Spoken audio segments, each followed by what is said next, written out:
সবাইকে স্বাগত জানাচ্ছি RIL অ্যাঙ্গেল চ্যানেল স্কয়ার বার নিবেদিত দেশ সাম্প্রতিকে। আমি সোনিয়া হক আপনাদের সাথে আছি। দর্শক, আজকে দেশ সাম্প্রতিকের বিষয় রেখেছি রাজনীতির যোগ বিয়োগ ও কৌশল, এবং এই বিষয়টি নিয়ে কথা বলতে আমার সাথে স্টুডিওতে আজকে যুক্ত হয়েছেন মোশাররফ আহমেদ ঠাকুর, বিশ্ববিদ্যালয় শিক্ষক ও রাজনীতি বিশ্লেষক, এবং যুক্ত হয়েছেন রেজাউল করিম রনি, সম্পাদক জবান। দুজনকেই স্বাগত জানাচ্ছি। এবং যেমনটা বলছিলাম, আজকে আলোচনার বিষয় রেখেছি রাজনীতির যোগ বিয়োগ ও কৌশল। রাজনীতিতে যোগ বিয়োগ চলছে, এবং রাজনীতিতে টিকে থাকার জন্য নানা রকমের কৌশলও আমরা দেখতে পাচ্ছি। বিশেষ করে এবারে নির্বাচন পরবর্তী সময় কিংবা পূর্ববর্তী সময়ে বিভিন্ন ধরনের কৌশল অবলম্বন করেছে সরকার দলও, করেছে বিরোধী দলও করেছে। গত কদিন ধরে যে বিষয়টি নিয়ে আমরা খুব বেশি আলোচনা করছিলাম কিংবা আলোচনায় ছিল, সোশ্যাল মিডিয়া বলেন কিংবা মেইন স্ট্রিম মিডিয়া বলেন, সব জায়গাতে সেটা হলো যে সংরক্ষিত নারী আসনের যে সংসদ সদস্যরা তারা মনোনয়ন ফর্ম তুললেন, এবং সেটি নিয়ে নানা রকমের তর্ক বিতর্ক, জল্পনা কল্পনা, বিভিন্ন রকমের আলোচনা সমালোচনা, অনেক কিছুই আমরা শুনেছি। আজকে সিলেকশনটা হলো ফাইনালি 36 জন, বিএনপির পক্ষ থেকে 36 জন হয়েছে, বাদ বাকিটা বিরোধী দল জামাতে ইসলামী, এনসিপি, জাকপা এবং আরো একটি দল একজন হয়েছেন। তো যাই হোক, যেটাই হোক, আমি একটু জানতে চাই বিএনপিটা, বিশেষ করে রেজাউল করিম রনি, আপনাকে দিয়ে শুরু করি। সিলেকশনটা কেমন হলো একটু জানতে চাই, আপনার কাছে কেমন মনে হচ্ছে সিলেকশনটা? এরাই তো প্রতিনিধিত্ব করতে যাচ্ছে আমাদের জাতীয় সংসদে। সবাইকে ধন্যবাদ, যে যেখান থেকে আমাদেরকে দেখছেন এবং শুনছেন, সবাইকে আমার সালাম। প্রথম মন্তব্য হলো, ভালো হতো আরো ভালো হলে। যা হয়েছে খারাপ না, তো আরো ভালো হওয়ার সুযোগ ছিল বা ভালো হওয়ার আকাঙ্ক্ষা ছিল, দাবিও ছিল। দেখেন, সেটা হলো, কিন্তু কতগুলো জিনিস ভালো হয়েছে। যেমন সবাই আশা করছিল চলচ্চিত্র জগৎ, নাটক, অভিনয়, গান টান যারা গান, ওনাদের অঙ্গন থেকেও অনেকেই দাবিদার ছিলেন। নতুন পুরাতন অনেকে ওনাদের নেওয়া, কিন্তু পুরাতন নতুন কাউকেই ওই অঙ্গন থেকে আনা হয় নাই। মাঠের অনেক পরীক্ষিত মুখ যেমন স্থান পেয়েছে, জায়গা পেয়েছে, আবার অনেক পরীক্ষিত মুখ স্থান পায় নাই, এরকমও আছে, বাদও গিয়েছে। ফলে এত বড় পার্টি বিএনপিতে দেখেন অনেক কিছুর অভাব আছে।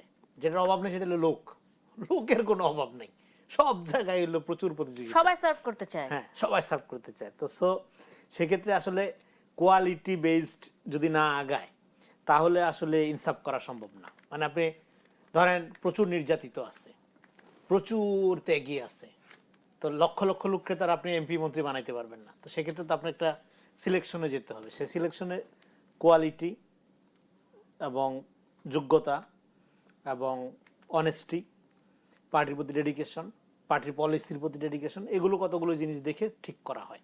অনেক সময় দেখা যাচ্ছে প্রচণ্ড রকম ডেডিকেটেড, প্রচণ্ড রকম পার্টির প্রতি আন্তরিক, কিন্তু পার্টির পলিসি যা আর নিজের মেসাজ যা, তুইটা উল্টা, হ্যাঁ, তখন তাকে কনসিডার করার সুযোগ থাকে না। আবার দেখা গেছে যে পার্টির পলিসি না বুঝলেও তার যে ডেডিকেশন, সেই ডেডিকেশনকে অনার করতে অনেক সময় বাধ্য হচ্ছে। এরকম অনেকগুলো বিবেচনা থাকে নমিনেশন বা পদবি সিলেকশন করার ক্ষেত্রে এই ধরনের বড় পার্টিগুলোতে। আরেকটা জিনিস এখানে আলোচনা করা দরকার, যখন নারীদের 5% মনোনয়নের ব্যাপারে আপনার অন্তর্বর্তীকালীন সরকারের যে আপনার প্রস্তাবনা, সংস্কার প্রস্তাবনার মধ্যে ছিল, এবং সেই সংস্কার প্রস্তাবনা সবাই কিন্তু এগ্রি করেছে। সেক্ষেত্রে মনোনয়ন দেওয়ার ক্ষেত্রে সবাই কি এগ্রি করেছে? জামাত করেছিল? সবাই এটা মানে অন্তর্বর্তীকালীন সরকারের সিদ্ধান্তে এগ্রি করেছে, কিন্তু এক্সিকিউট করার ক্ষেত্রে বিএনপি দেখা গেছে তাও 3% মনোনয়ন দিয়েছে, জামাত, হ্যাঁ, জামাত 0%। তো বিএনপি বলছে এটা তারা পর্যায়ক্রমে বাড়ানোর উদ্যোগ আছে মনোনয়ন দেওয়ার ক্ষেত্রে। আর সংরক্ষিত আসন বাড়ানোর একটা প্রস্তাবনা সব দল থেকে আছে। তো সেক্ষেত্রে আমি মনে করি সংরক্ষিত আসন বাড়ানোর চেয়ে বেশি গুরুত্বপূর্ণ হলো যে আপনার ওই পার্সেন্টেজটা বাড়ানো, সরাসরি নির্বাচনের ক্ষেত্রে নারীরা যাতে সরাসরি নির্বাচন করতে পারে, সেই ক্ষেত্রে সেই পরিবেশটা, সেই অ্যাটমসফিয়ারটা বাড়ানো বেশি জরুরি। আর সংরক্ষিত আসনটা যদি ধরেন এরকম আলংকরিক হয়, পার্টি সিলেকশনের ভিত্তিতে হয়, সেক্ষেত্রে এখানে 100% জাস্টিস করা কখনোই সম্ভব না কোনো দলের পক্ষে। যেখানে রেজাউল করিম রনি, আমি আরেকটু যুক্ত করি, যেখানে বিভিন্নভাবে আন্দোলন হয় যে কোটা না মেধা, সেখানে সংরক্ষিত আসনের এই যে নারী সদস্যরা বা নারী সাংসদরা সংসদে বসে প্রতিনিধিত্ব করছেন, এটাও কি এক ধরনের কোটা নয়? রাইট, এটা এতদিন ধরেন 54 বছর পরে এটা এইভাবে থাকা উচিত না, ডেফিনেটলি। কারণ আপনার সমস্ত সেক্টরে আমরা যদি নারীদেরকে অ্যাপ্রিসিয়েট করতে পারি, নারীদের অগ্রযাত্রাকে আমরা সহজ করার জন্য কথা বলতে পারি বা উদ্যোগ নিতে পারি, তাহলে এখানে কেন না, এখানে কেন আমরা কোটার এই ব্যাপারটাকে একটা প্রাতিষ্ঠানিকীকরণ করে ফেলবো? বরং এই সিলেকশন, এই সংরক্ষিত জায়গা যাতে ধীরে ধীরে কমায় ফেলা যায়, যাতে এটা প্রয়োজনই না থাকে। হ্যাঁ, বেটার ডেমোক্রেসিতে কিন্তু আপনার এই ধরনের সংরক্ষিত আসনের আসলে চর্চার সুযোগ নাই। হ্যাঁ, আপনার এটা, হ্যাঁ, আমাদের এখানে আমাদের মতো তথাকথিত অনুন্নত বিশ্বে এগুলো করা হয়, হ্যাঁ, মেয়েদেরকে অ্যাপ্রিসিয়েট করার জন্য, নারীরা যাতে আরো বেশি বেশি রাজনীতিতে আসে। কিন্তু সেটা তো একটা পর্যায়ে আছে, সেটা তো একটা পর্ব আছে। দেখেন বেগম খালেদা জিয়া আপনার সাধারণ পার্টি মেম্বার থেকে শুরু করে লম্বা সময় রাজপথে আন্দোলন করে গণঅভ্যুত্থানের সফল নেতৃত্ব দিয়ে জনগণের ভোটে, এবং যেখানে প্রিডিকশন ছিল বিএনপি গোহারা হারছে, সেই ভোটে নির্বাচিত হয়ে প্রধানমন্ত্রী হয়েছে বাংলাদেশে। এবং সেটা 90-এর দশকে, যখন সমাজে নারীদের ব্যাপারে এখন যেরকম দৃষ্টিভঙ্গি, তার চেয়ে দৃষ্টিভঙ্গিটা আর অনেক বেশি রিজিড ছিল বলা চলে। সেটা ডে বাই ডে, হ্যাঁ, নানা কারণেই একটা মডার্নিটি বা আধুনিকরণের একটা প্রভাবের কারণে, হ্যাঁ, সেটার ভালো মন্দ নানা দিক নিয়ে কথা বলা যাবে, যেমনই হোক, সেটা অনেক প্রসারিত হয়েছে। তো সেরকম একটা অ্যাটমসফিয়ারও কিন্তু বেগম খালেদা জিয়া মাঠে আন্দোলন করে নিজের নেতৃত্ব, হ্যাঁ, জিয়াউর রহমান তো অল্প সময় পাইছিলেন, যা সংগঠনটা দাঁড় করাইছে, কিন্তু সংগঠন গড়ে তোলা এবং নারী নেতৃত্ব তৈরি করেছিলেন বাংলাদেশে। নারী নেতৃত্ব শুধু তৈরি করে না, বেগম নারীদের খালেদা জিয়া। শিক্ষা অগ্রগতির জন্য বেগম খালেদা জিয়া একটা জ্বলন্ত উদাহরণ। এবং অবশ্যই। বেগম রোকেয়ার পরে সবচেয়ে সম্মানের সাথে বাংলাদেশের ইতিহাসে যে নামটা উচ্চারিত হবে, সেটার নাম হলো বেগম খালেদা জিয়া। অসংখ্য ধন্যবাদ রেজাউল করিম রনি আপনাকে, আপনার এই বক্তব্যটির জন্য। আমি চলে যেতে চাই মোশাররফ আহমেদ ঠাকুর আপনার কাছে। বিএনপি ত্যাগীদের মূল্যায়ন করছে না, এই অভিযোগটা বেশ কয়েক দিন ধরে বিভিন্নভাবে আমরা বিভিন্ন বিএনপি নেতা নেত্রীদের কাছ থেকে শুনতে পাচ্ছিলাম যে তারা হয়তো বা একটা আক্ষেপ নিয়ে আছে, তারা ভেতরে ভেতরে এক ধরনের অসন্তোষ নিয়ে আছে। কারণ নির্বাচনের সময় আমরা দেখেছি যে প্রার্থীদের মনোনয়ন দেওয়ার ক্ষেত্রেও বিএনপিতে বিদ্রোহী প্রার্থী তৈরি হয়ে গেছিল অনেকটা বেশি। তো সেক্ষেত্রে যখন এই যে সংরক্ষিত নারী আসনের যে বিষয়টি হলো, সেখানেও আমরা ভাবছিলাম, এক ধরনের আশঙ্কাই ছিলাম যে হয়তো বা ত্যাগীদের মূল্যায়ন করা হবে কি হবে না, সেটা নিয়ে এক ধরনের জল্পনা কল্পনা চলছিল। আপনার কি মনে হয় বিএনপি ত্যাগীদের মূল্যায়ন করছে না, এ বক্তব্য কি এখন সঠিক বলা যায় বা এটির মধ্যে যুক্তি দাঁড় করানো যায়? ধন্যবাদ সোনিয়া আপনাকে, আপনার দর্শক শ্রোতা এবং আমার খুব প্রিয় আলোচক রেজাউল করিম রনি। দেখুন, বিএনপি একটা মাস পলিটিক্যাল পার্টি। তারপরেও আমি গত 1-1.5 বছরে আমাদের রাজনৈতিক ক্ষেত্রে যে দর্শনটা আলোচনা হয়, সেই ক্ষেত্রেও বলা যায় যে বিএনপির একটা শ্রেণী চরিত্র আছে। এখানে কারা উপরের লেভেলে ডিসিশন মেক করেন, তাদের পছন্দ অপছন্দ, এইগুলো রীতিমতো একটা তো বিবেচনার তো বিষয় থাকেই। তো সেই অনুযায়ী যে বিএনপির যে এই যে 30 জন 36 জন, আগে তো 30 জন ছিল, আপনার মনে আছে যে এরশাদের আমলে 30 সেট বলা হতো। এই ক্ষেত্রে আমার মনে হয় যে দেশনেত্রী বেগম খালেদা জিয়ার সময় থেকে আপনি দেখেন 91 সালে যে দেশনেত্রী খালেদা জিয়া যাদেরকে নিয়ে শুরু করেছিলেন পার্লামেন্টে, তারা কিন্তু এইবারও আছেন, সেলিমা রহমান। তো এই সব ক্ষেত্রে আপনাকে আমি বলবো যে এই নির্বাচনটা ত্যাগীদের কিছু কিছু ক্ষেত্রে বঞ্চিত হয়েছেন। কেন হয়েছেন? একই পরিবারে ধরেন 2 জন আছেন, একই পরিবারে আরেকজন স্বামী বা স্ত্রী একজন মনোনয়ন পেয়েছিলেন এইবার। তো পার্টি বেসিক্যালি আপনাকে দেয় কি, মনোনয়নটা দেয়, আর আপনি নিজ যোগ্যতায় আপনি পাশ করে আসেন এলাকা থেকে। তো এই ক্ষেত্রে এই যে ক্রাইটেরিয়াটার ক্ষেত্রে কয়েকজন একবারেই উল্লেখযোগ্য হতে পারে, কয়েকজন বঞ্চিত হচ্ছেন। আরেকটা হচ্ছে যে দেখা হচ্ছে যে শুধুমাত্র ত্যাগ না, আমাদের ধরুন এর আগের বার একজন মনি বেগম আলোচিত ছিলেন, যে সে পুলিশ তার উপর অত্যাচার করেছিল এবং মনি বেগম কমিশনার হয়েছিলেন। এমপি বানানো তো সম্ভব হয় নাই। তো সেই জন্য আমি আপনাকে বলছি যে আমাদের এখানে রনির যে বক্তব্যটা, সেটা হচ্ছে আমাদের এখানে অনেক কিছুর অভাব আছে বিএনপির, বাট বিএনপির সমর্থন করার জন্য বিএনপিতে কাজ করার লোকের অভাব নাই। এই এত লোকের মধ্যে যে আপনার যে এই যে ইয়াটা এই সমাধান করাটা, যে প্রত্যেককে যে নেওয়া, যে স্থান দেওয়া, এইটা একটা বিশাল বিবেচনার যে একটা বিশাল যজ্ঞ, বিশাল ব্যাপার। যে এত এক একটা এইখানে প্রায় ধরুন প্রতি এই 36টার জন্য মিনিমাম প্রতি আসনের জন্য 36 আসনে মিনিমাম 20 জন করে ইন্টারভিউ করতে হচ্ছে, বিবেচনা করতে হচ্ছে। 10 জনকে একেবারে সক্রিয় বিবেচনায় নিতে হচ্ছে, তার মধ্যে একজনকে নেওয়া, ফাইনালি নেওয়া। প্রায় 2000 প্রার্থী ছিল। এটা মনোনয়ন কম প্রত্যাশী কথা ছিল। না, এটা তো কম কথা নয়, বিশাল ব্যাপার।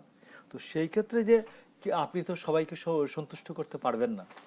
আপনি কি মনে করেন না যে এই যে আপনি যেখানে বসে আছেন এইখানে আরো এই অন্তত আমরা যদি ডাকি যে এই চেয়ারে বসে অনুষ্ঠানটা উপস্থাপনা করার জন্য কতজন যোগ্য প্রার্থী পাওয়া যাবে? মিনিমাম 10 জন তো পাওয়া যাবে। তার মধ্যে একজনকে, এক পোস্ট চেয়ার তো একটা, তো বাকি 9 জন তো অযোগ্য নন। এরা কেউই, যারা অনেকে বাদ পড়ছেন, আমি মনে করি যে আরো অন্তত 360 জন প্রার্থী আছেন আমাদের, যে যারা প্রত্যেকে বিবেচনা নিলে প্রত্যেকে এমপি হওয়ার যোগ্যতা রাখেন। কিন্তু তারেক রহমানকে আমাদের মাননীয় প্রধানমন্ত্রীকে নিতে হচ্ছে, সিদ্ধান্ত নিতে হচ্ছে 36 জন। তো বাকি যে আমি বলতেছি যে বাকি যারা আছেন এরা তো কেউই অযোগ্য নন। এখন আপনার যোগ্য, আপনার সীমাবদ্ধতা, কিন্তু যোগ্যতার বিবেচনার যে জায়গাটা সেটা নিয়েও কিন্তু একটু বিতর্ক আছে। যেমন বসন্তের কোকিলও তো অনেকে আছে, এরকমও তো আমরা দেখেছি। ডেডিকেটেড কর্মীও অনেকে আছে, এরকম আমরা দেখেছি। গত কয়েকদিনে সোশ্যাল মিডিয়াতে সয়লাভ ছিল, উমুকে যোগ দিচ্ছে বিএনপিতে, তমুকে যোগ দিচ্ছে বিএনপিতে, অমুক সার্ভ করতে চায়, তমুক সার্ভ করতে চায়। তো এদের ব্যাপারে বিদেশ থেকে যে উড়িয়ে আনা হয় নাই, হ্যাঁ, আমাদের ডক্টর ইউনূসের মতো, যে তারেক রহমান যে বাংলাদেশের মধ্য থেকে যে 36 জন বাংলাদেশের মানুষকে, 36 জনকে যে তিনি জায়গা দিয়েছেন, চেয়ারে বসতে দিয়েছেন, এই জন্য অসংখ্য ধন্যবাদ।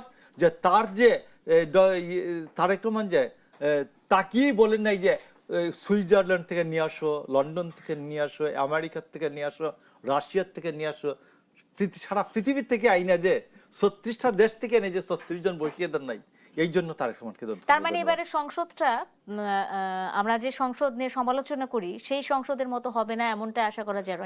আমি মনে করি যে ভাইব্রেন্ট পার্লামেন্ট হবে, ভাইব্রেন্ট, কার্যকর, প্রাণবন্ত একটা পার্লামেন্ট হওয়ার জন্য এই যে 36 জন আছেন এরা ভূমিকা রাখতে সক্ষম হবেন।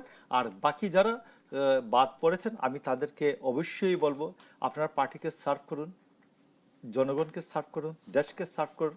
আপনারা যারা এমপি হতে পারেন নাই, আপনারা কেউই কোনো অংশে এমপি হওয়ার জন্য কম যোগ্য নন। আপনারা অবশ্যই যোগ্য, শুধুমাত্র চেয়ারের স্বল্পতার কারণে আপনারা এমপি হতে পারেননি। শুধুমাত্র চেয়ার সংকটের জন্য আপনারা এমপি হতে পারেননি। রনি ভাই, আমরা যেমনটা দেখেছি বিগত সংসদগুলোতে, একটা গান গাইতে চাই বলে অনেক সংসদ সদস্যই দাঁড়িয়ে যেতেন এবং স্তুতিমূলক গান বা সঙ্গীত পরিবেশনের জায়গা ছিল জাতীয় সংসদ।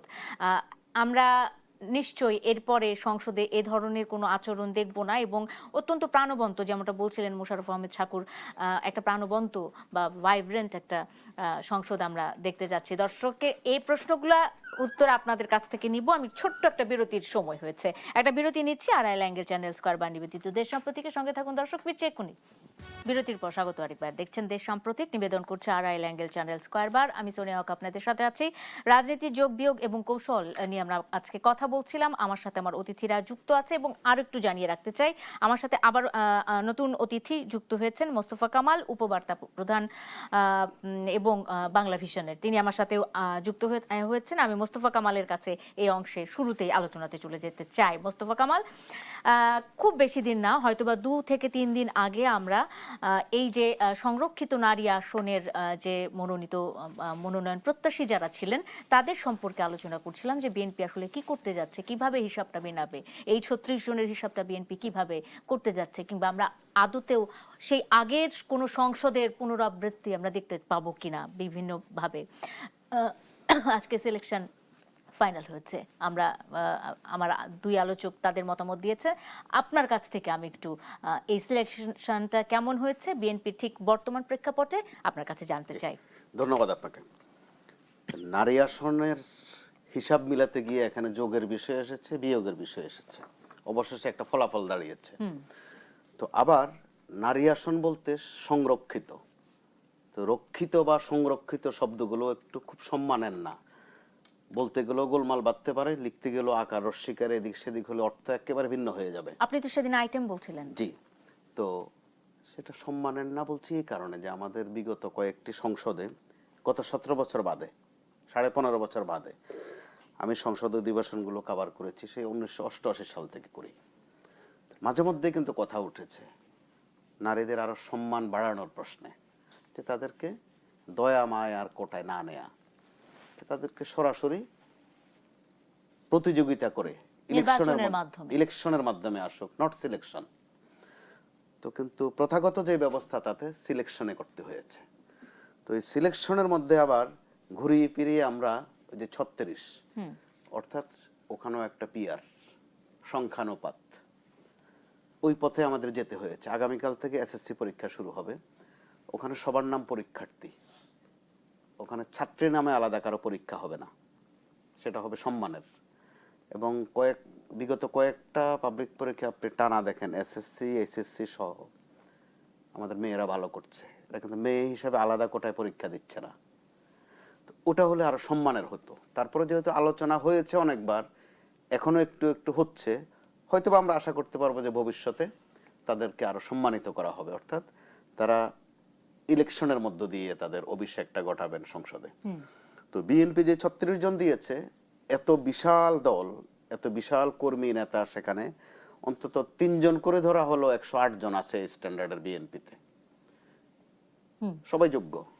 তো আর যোগ্যতার ক্ষেত্রে তারা দুটা আগে জানিয়েছিল, যখন প্রতিদিন একটা ব্রিফিং হয়েছে সাক্ষাৎকারের পরে, যে দেখা হবে আন্দোলনে তাদের কার কি ভূমিকা ছিল এবং শিক্ষাগত যোগ্যতাটাও খুব দেখা হবে, দুটা পরিষ্কার করে বলা হয়েছিল। তো নিশ্চয়ই সেটা রক্ষা করা হয়েছে এবং এক কথায় ভালো হয়েছে, যথেষ্ট ভালো হয়েছে বিদ্যমান ব্যবস্থায়। তো এই ব্যবস্থার মধ্য দিয়ে আমরা ভবিষ্যতে আশা করতে পারি যে তারা ভালো করবেন। কয়েকজন আছেন যে আগেও ছিলেন সংসদে, তারা ভালো করেছেন। আবার একটা কথা ছিল যে স্ত্রী অথবা কন্যাদেরকে আনা হবে না, সেটাও কিছুটা রক্ষা হয়েছে, কিছুটা হয়নি, এটা সংমিশ্রণ হয়েছে। আর একটা উল্লেখ করবার মতো দিক, যে এবারও আলোচনায় ছিল বেশ কয়েকজন সাংস্কৃতিক অঙ্গনের মানুষ, তো তাদের কপালটা বোধ বরবাদ করে দিয়ে গেছেন বিশেষ করে মমতাজ বেগম। তিনি সংসদটাকে এমন একটা অবস্থায় নিয়ে গিয়েছিলেন, এতে করে যে ভবিষ্যতে কে মমতাজ বেগম হবে, কনক চাপা হবে নাকি বেবি নাজনীন হবে, এই আলোচনা কিন্তু বাজারে ছিল। অর্থাৎ মানুষ বিষয়টাকে ভালোভাবে নেয়নি, সম্মান করতে পারেনি। তো মমতাজ তো একজন ভালো শিল্পী ছিলেন, সেটা তো সত্য, কিন্তু তিনি তার শিল্পী সত্তাকেও কিন্তু নষ্ট করে দিয়ে গিয়েছেন। আবার যারা আরো শিল্পী আছেন বিএনপিতে, তাদের নসিবটাও বরবাদ করেছেন। এইগুলো দ্বিতীয় দিক। তো তারপরে আমরা আশা করব যে সংসদটাতে তারা একটা ভালো ভূমিকা রাখবেন। যারা এরই মধ্যে যারা ইলেকশনের মাধ্যমে এসেছেন, কয়েকজন কিন্তু এর মধ্যে ভালো ভূমিকা রাখছেন। স্বতন্ত্র রুমিন ফারহানা থেকে শুরু করে যে মন্ত্রী হয়েছেন 2 জন, তারাও ভালো করছেন।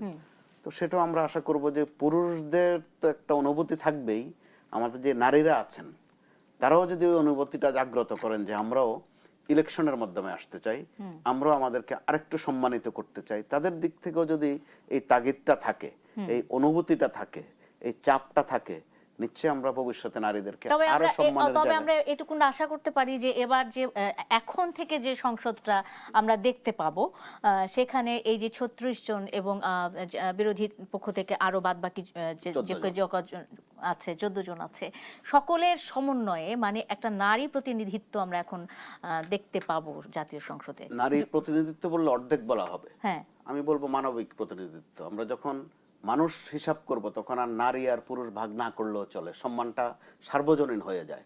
কারণ সাধারণত এই সংরক্ষিত অথবা কোটা এগুলোর একটা বাস্তবতা একসময় ছিল যে পিছিয়ে পড়াদেরকে একটু টেনে নিয়ে আসা। বর্তমানে বাংলাদেশে কিন্তু নারীরা পিছিয়ে এখন নেই, সেই অবস্থায় নাই, নেই। এখন অবশ্যই পাবলিক পরীক্ষা বলেন, ইলেকশন, চাকরির প্রতিযোগিতায় দেখেন মেয়েরা ভালো করছে, হ্যাঁ, তো সেটা তো আমাদের জন্য সবার জন্য ভালো, তারা পিছিয়ে নেই, এই বার্তাটাই তো আমাদের কাছে পরিষ্কার। এতে করে তাদের যেমন সম্মান বাড়ে, আমরাও গর্বিত হই। আমরাও গর্বিত নারীর হই। অসংখ্য ক্ষমতায়নের ধন্যবাদ। যে এই প্রশ্নটা অংশে বিশ্বব্যাপী, মুস্তাফা আমাদের কামাল একটা পজিশন কিন্তু এর তৈরি মধ্যে হয়। বিশ্বে হয়েছে। অবশ্যই মোস্তফা কামাল, এই অংশে আমি আপনাকে ধন্যবাদ জানাতে চাই। আমার হাতে কি সময় আছে নাকি বিরতির সময় হয়ে গেছে? আমি যদি একটু জানতে পারতাম। আমার বিরতির সময় হয়ে গেছে, বিরতির পরে এসে আবারও তিনজনের কাছে প্রশ্ন থাকবে। দর্শক, এই একটা বিরতি নিচ্ছি, দেশ সাম্প্রতিকের সঙ্গে থাকুন। বিরতির পর স্বাগত আরেকবার, দেখছেন দেশ সাম্প্রতিক, নিবেদন করছে আরআইএল অ্যাঙ্গেল চ্যানেল। স্কয়ারবার, সোনিয়া হক আপনাদের সাথে আছি। রাজনীতির যোগ বিয়োগ ও কৌশল নিয়ে কথা বলছিলাম এবং আমার সাথে আমার তিনজন অতিথি এই মুহূর্তে যুক্ত আছেন। আলোচনায় চলে যেতে চাই এবার একটু রাজনীতির এবং রাজনীতিতে বিভিন্ন রকমের কৌশলের যে ধারাবাহিকতা চলছে সেই কৌশল নিয়ে একটু কথা বলতে চাই। তিনজনের কাছে একটি প্রশ্নই থাকবে, সেটি হলো যে অনেক দিন ধরে বিএনপির বিরুদ্ধে একটি অভিযোগ ছিল, সেটি হলো বিএনপি কোনো না কোনোভাবে আওয়ামী লীগকে পুনর্বাসন করতে চাচ্ছে, আওয়ামী লীগকে ফিরিয়ে আনতে চাচ্ছে, আওয়ামী লীগের ভোট ব্যাংক তারা নিজেদের পক্ষে নিতে চাচ্ছে। নির্বাচনের আগেও ছিল, এখন পর্যন্ত আছে এবং বিএনপি আসলে পুরনো মানে ক্ষমতা কাঠামো যেটা সেটা বজায় রেখে কোনো না কোনোভাবে আওয়ামী লীগকে পুনর্বাসন করতে চাচ্ছে। গতকাল আমরা দেখেছি বিরোধী দলীয় চিফ হুইপ এবং এনসিপির আহ্বায়ক এবং বর্তমান সংসদ সদস্য ঢাকা 11 নাহিদ ইসলাম, তিনি বলছেন অভিযুক্ত নয় এমন ছাত্রলীগ কর্মীরাও এনসিপিতে যোগ দিতে পারবে। মানে সে আগে ছাত্রলীগ করুক বা ছাত্র দল করুক বা অন্য যে কোনো দল করুক, তারা এখন এনসিপিতে যুক্ত হতে পারে। অন্য কোনো দলের কথা আমি বলতে চাই না, আমি ছাত্রলীগের বিষয়টিতেই থাকতে চাই, যেহেতু ছাত্রলীগ নিষিদ্ধ এবং আওয়ামী লীগের কার্যক্রমও নিষিদ্ধ রয়েছে। সেক্ষেত্রে এই যে আওয়ামী লীগকে পুনর্বাসিত করার যে তকমা বা যে অভিযোগ শুধুমাত্র বিএনপির কাঁধেই কি বর্তায় নাকি এটি এখন এনসিপি কেও বলা যায়? আমি শুরু করতে চাই মোশাররফ আহমেদ ঠাকুর আপনাকে দিয়ে। ধন্যবাদ। 3 মিনিট সময় পাবেন, খুব সংক্ষেপে। নিষিদ্ধ সংগঠন ছাত্রলীগ। তো সেই ক্ষেত্রে আরেকটা হচ্ছে নিষিদ্ধ কার্যক্রম আওয়ামী লীগ। আওয়ামী লীগ কিন্তু নিষিদ্ধ নয়। আওয়ামী লীগ কার্যক্রম করাটা দোষের। আর ছাত্রলীগের যারা ছিল এজ এ হোল এটাকে হারাম ঘোষণা করা হয়েছে। এখন মদের বোতলের পুরোটাই এটা 20% না 30% না 40%, এর মদটা হারাম। কথাটা বুঝতে পারছেন? তো এখন ছাত্রলীগ তিনি দোষী নয়, নির্দোষ, এটা কে বিবেচনা করবে? এটা তো বিবেচনা করে একমাত্র দায় ক্ষমতা আছে আওয়ামী লীগের। এটা তো এনসিপি চাইতেই পারে। এনসিপির অনেকেই তো একসময় ছাত্রলীগের সাথে কোনো না কোনোভাবে যুক্ত ছিল। তো এনসিপির যারা আছে, যে এনসিপি শিবির, এগুলো তো সবই আমাদের সামনে বিভিন্ন ভিডিও তো আছে, একেবারে নৌকা করে মুখে ফেনা তুলে ফেলতেছে, বঙ্গবন্ধু বলে মুখে ফেনা তুলে ফেলতেছে। তো এখন আমি আপনাকে বলছি যে বাংলাদেশে একটা গত নির্বাচনের যে প্যাটার্নটা, এটাতে কতগুলো চেঞ্জ আছে। যেমন ধরুন যারা সংখ্যালঘু, তারা একটা নতুন বিবেচনা বোধ তারা দেখিয়েছেন এই নির্বাচনে, যে এবং আমি অনেকের সাথে আলোচনা করেছি, তারা একটা নতুন কথা বলেছেন আমার কাছে। আমি জায়গাটার নাম বলি, সেটা হলো আগলজারা গৈলা ইউনিয়ন। এখানে পঞ্চপল্লী বলে একটা জায়গা আছে, এই জায়গার পুরোটা হচ্ছে খ্রিস্টান এবং হিন্দু অধ্যুষিত। তারা আমাদের সাথে আলোচনা করতে গিয়ে বলেছে যে একসময় ওয়েস্ট বেঙ্গলের মুসলমানরা কংগ্রেসকে ভোট দিত, এরপরে সিপিএমকে ভোট দিত, এখন তারা ইয়াকে দেয়, কি বলে যে মমতাকে ভোট দেয়, তৃণমূলকে। তো এই জন্য ওদের কথাটা হচ্ছে যে এই ক্ষেত্রে তো মুসলমানদের যে ক্যাবলা তো পরিবর্তন হয় নাই, ইমাম মুয়াজ্জিনেরও পরিবর্তন হয় নাই। তো তারা মনে করেন যে আওয়ামী লীগের সাথে তারা দীর্ঘ সময় ছিলেন, তো তারা আওয়ামী লীগের সাথে তারা নতুন করে বিবেচনা দেখাতে চান গত ইলেকশনে, ওই সময় বলছেন ইলেকশনের আগে। তো আমার মনে হয় যে আওয়ামী লীগকে তো আমরা আওয়ামী লীগকে পুনর্বাসনের তো দরকার নাই। বাংলাদেশের জনমনে একটা পরিবর্তন আসছে, এই পরিবর্তনটাকে যদি বিএনপি ধরতে পারে, এবং আমি মনে করি যে বাংলাদেশের যে সংখ্যালঘু সম্প্রদায় আছে বা অন্যান্য যারা একটু নিপীড়িত শ্রেণী আছে, তাদেরকে বিএনপি শুধু বলবে যে তুমি শির দ্বারা সোজা করে মাথা উঁচু করে তুমি হাঁটতে পারবা, রাস্তার মাঝ দিয়ে বুক ফুলিয়ে হাঁটতে পারবা, তোমাকে তোমার নাগরিক অধিকার, তোমার যে অধিকারটা আছে এই অধিকার সমুন্নত থাকবে। এইটা যদি বিএনপি এনশিওর করতে পারে, কাউকে কোন পার্টিকে নতুন করে পুনর্বাসনের প্রয়োজন হবে না। শুধু এই জায়গাটা বলতে হবে যে তোমার যে অধিকার, এই যে অধিকারটা, চলার অধিকার, এই অধিকারটা আমরা সমুন্নত রাখবো। অসংখ্য ধন্যবাদ মোশাররফ আহমেদ ঠাকুর। আমার কাছে তো সময় একেবারে কম, এজন্য আমি মোস্তফা কামাল ভাইয়ের কাছে চলে যেতে চাই। আপনি কি মনে করেন? আপনার বক্তব্য, প্রতিভা বা প্রতিক্রিয়া আমি জানতে চাই। জি, এখানে বিষয়টা হচ্ছে আওয়ামী লীগকে কেউ গিয়ে পুনর্বাসন করা খুব দরকার করে না। আওয়ামী লীগ পুনর্বাসিত কিভাবে হতে হয়, সময়ে সময়ে আওয়ামী লীগ সেটা করেছে। হবে কিনা ভবিষ্যৎ না, আমি বর্তমানটা বলতে চাই। স্বভাবে, বৈশিষ্ট্যে, আচরণে, গুণাগুণে আওয়ামী লীগ যথারীতি পুনর্বাসিত হয়ে গেছে, নামে নয়, ছদ্মভাবে। কিভাবে সেটা? আমরা আওয়ামী লীগকে নিষিদ্ধ করেছি বা আওয়ামী লীগ নিষিদ্ধ, কিন্তু আওয়ামী লীগের ভোটার কিন্তু নিষিদ্ধ না। তারা গত নির্বাচনে ভোট দিয়েছে। তো আবার ভোটের প্রশ্নে যারা ভোট চান অথবা ভোট ভিক্ষা করেন রীতিমতো নির্বাচনের সময় আসলে, তারা তখন চোরের কাছেও যান, ডাকাতের কাছেও যান, গৃহস্থের কাছেও যান, কারণ ভোটটা দরকার, মন্দিরের পুরোহিতের কাছেও যান। আবার একটা ছোট্ট উদাহরণ দিয়ে আমার বক্তব্যটা আমি সংক্ষেপে শেষ করে ফেলি। মঞ্জুরুল আলম নামে খুব আলোচিত একজন লোক বাংলাদেশে আছেন, মাঝে দিয়ে কয়েক মাস আমরা কিন্তু ভুলেও গিয়েছিলাম তিনি আছেন বা নাই। চট্টগ্রামের মঞ্জুরুল আলমের কথা বলছি। আওয়ামী লীগে ছিলেন, খুব জনপ্রিয়। তো তার জনপ্রিয়তা দেখে এক সময় বিএনপি তাকে নিয়ে আসলো, তিনি আবার পাশ করলেন বিএনপির থেকে। আবার অবস্থা খারাপ দেখে ওনাকে কিন্তু বিএনপি চেয়ারপারসনের উপদেষ্টাও করা হয়েছে। অবস্থা খারাপ দেখে তিনি আবার আওয়ামী লীগে চলে গেছেন। তার কাছে নতুন করে গত সপ্তাহে আবার এনসিপি চলে গেছে, কারণ ভোটের কিছু ম্যাজিক আছে তার কাছে স্থানীয় পর্যায়ে। সবই কৌশল। তো কৌশলের নামে কোনটা অপকৌশল আর কোনটা গুপ্ত, কোনটা সুপ্ত, আমাদেরকে যে যেভাবে পারছে কিন্তু খাওয়াচ্ছে। এরকম একটা অবস্থার মধ্য দিয়ে আওয়ামী লীগের জন্য একটা সুবর্ণ সময় যাচ্ছে। তারাও বলতে পারবে এক সময় যেটা ছিল আমাদের কৌশল। গত কয়েক বছরে যে কেউ ছিল শিবির, করে ছাত্রলীগ, থাকে শিবিরের সাথে, পরবর্তী ব্যাখ্যা কি দাঁড়িয়েছে, যেটা ছিল আমাদের কৌশল। তো আওয়ামী লীগও যে একদম কৌশল জানে না, বরং আওয়ামী লীগ এদের চেয়ে কৌশল বা অপকৌশলে আরো বেশি পারদর্শী। অসংখ্য ধন্যবাদ মোস্তফা কামাল। আমি চলে যাই রেজাউল করিম রনি, সংক্ষেপে জানতে চাই আপনার কাছে আপনার মতামত।